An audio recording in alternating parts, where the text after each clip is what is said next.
ตอนนี้เฮามาสัมภาษณ์ทั้งสาวๆหับบัตรเนาะสบายดีสบายดียาวสาวผู้ไทยแม่นบ่นี่โอ้สาวผู้ไทยบ้านนากระตังซื้อนั่นไหนชื่อสาวพูนฮะสาวพูนสาวพูนอายุจักปีแล้วสาวพูน18 ปีมีแฟนแล้วบ่ FC ฝากมาถาม FC ทั้งโต๊ะฝากมาถามว่ามีแฟนแล้วบ่มีแฟนแล้วมีแฟนแล้วมีแฟนแล้ว มีแฟนแล้วพี่น้องผู้นี้เองชื่อไหนชื่อเข็มมีแฟนแล้วบ่ยังเนาะยังโสดผู้นึงพี่น้องสาวเข็มเอ้าถือว่ายังโสดนี่ถือว่าแจก Facebook แน่ Facebook ชื่อไหนเข็มพรภาษาหยังภาษาอังกฤษนี่พี่น้องแคปเอาเกมพรเนาะเอาขอถ่ายรูปแน่เด้งามอยู่ปะงามก่อนเลยจ้ะ1 2 3เอาเด้อ1 2 3โตท้ายไก่ แล้วก็มีการเปลี่ยนนะได้แต่ตัวนี้มันไก่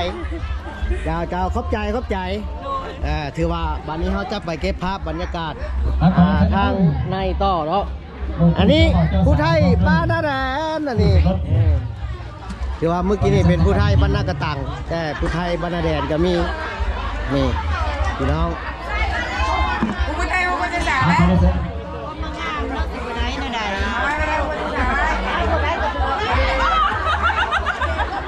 แล้วก่อนเลยจ้ะเลย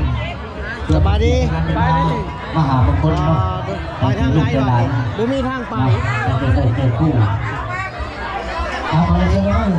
ทางไปทางพี่พี่น้อง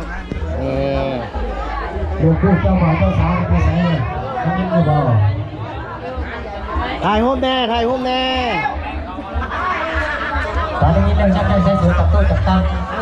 ไม่นั่งใหม่ป้าเจ้าเราจมเดียแต่มาตรฐานเวทีเดี๋ยวด่าแดงเนาะมาเพชรเลยสั่งมาเลยแดงนี่ขอเลเซนเจ้าบ่าวเจ้าสาวพร้อมด้วยหมู่เพื่อนของคนเอาเลยสองไฟเอาบ่ได้ก่อนเลย